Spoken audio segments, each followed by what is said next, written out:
Hello and welcome back to Liam Doesn't Know Ball. I'm Liam, here to talk about my ideal starting 11 for Aston Villa versus Crystal Palace. Now, I didn't make my video reacting to Villa's Europa League draw that I said I was going to make yesterday. Um, there's just a lot going on with the season starting and the international break, or not the international, the transfer window coming up. So during international break, I'll have more time to kind of digest and give my full thoughts on that. And now we've got the schedule for the full Europa League, so I can kind of go through that in more detail. As of yesterday, it didn't warrant its own video because it wouldn't have been long enough. Now, without further ado, I'm going to talk about the starting 11 I want to see and why. So this was very difficult.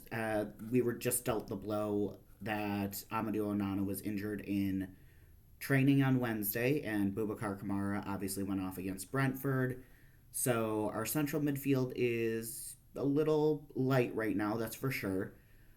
But we do have a fair amount of depth there. So let's start with goalkeeper. Very obvious, Emi Martinez. Now let's go over to right back. I don't know if Andres Garcia is back yet. I think I saw he won't be back necessarily until after the international break. Oh, that's the other thing I wanted to talk about. Like, obviously, you never want your players to be injured, referring to Onana and Kamara, but it's at least at the international break. Hopefully, they'll only miss like one more game. That'll be, I think that's against Everton, and I'm not looking forward to that game either, but just wanted to put that out there.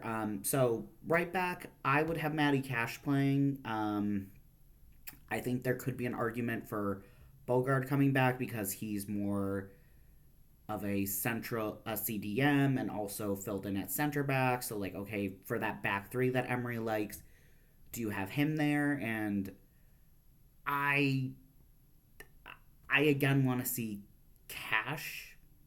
That might sound nuts. It probably does, but I just think that little more creativity might be helpful. But that I'm not super set on. The center back partnership. It needs to be Konsa and Mings. Pau is too easily bumped off the ball. I've talked about this at length. I think I even said in my narrative video that like I don't want Pau Torres anywhere near that starting 11. And I mean it. He is not going to handle this game well. Sarr, we need help. We need a big, tough bastard like Mings and a good last man defender like Konsa. This, to me, is not very negotiable. Now, left back. The two games thus far, I've said, like, oh, Maatsen or Dean, I don't really care. This one, I want Maatsen to start. I really do, because we don't have a hell of a lot of pace. He is someone who actually has that pace that can beat a man. So, I want him starting this. Now, double pivot. We seem to still be playing that. We're just a little bit more limited. I want to see Tielemans and McGinn. I did hear the argument for McGinn on the left to handle Sarr, and I get it, but I want him kind of in the central midfield, which is his best, most natural position, and he can motor around that pitch. It's not like he can be sticking his backside into Wharton or anyone. I want McGinn to be in that central midfield. Also, now let's talk about the three that I want up front. I don't think this is going to be any surprise for anyone who's heard me talk about the starting 11 or even some criticisms of the starting 11s that have actually happened. Gasson down the right, Rodgers in the middle. He's not in the best form, but he just got called up for England again. Hopefully he's shaking it off and he'll be back to his best. And, with Tielemans playing deeper, hopefully that helps as well. Maybe things will be a little bit more familiar. Then it becomes a question of adaptation, but hey, we need 3 points going into the international break. On the left, Malen. What does the man have to do to get a start?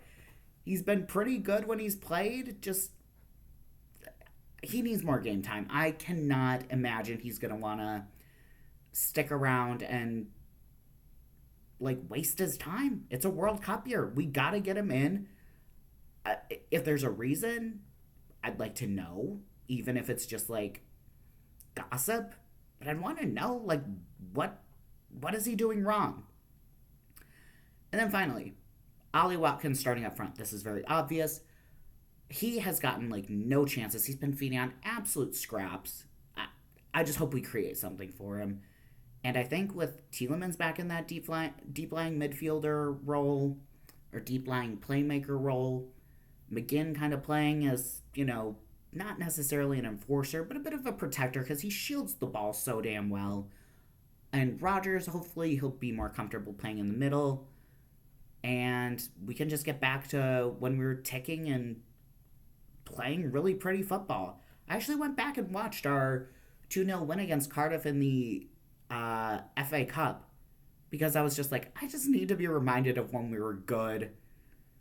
And yeah, if we can just get some things ticking, because I don't want to be bored.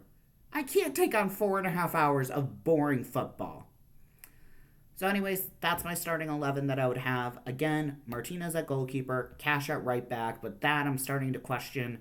Maybe we do put Bogart in there at right back to basically have more cover.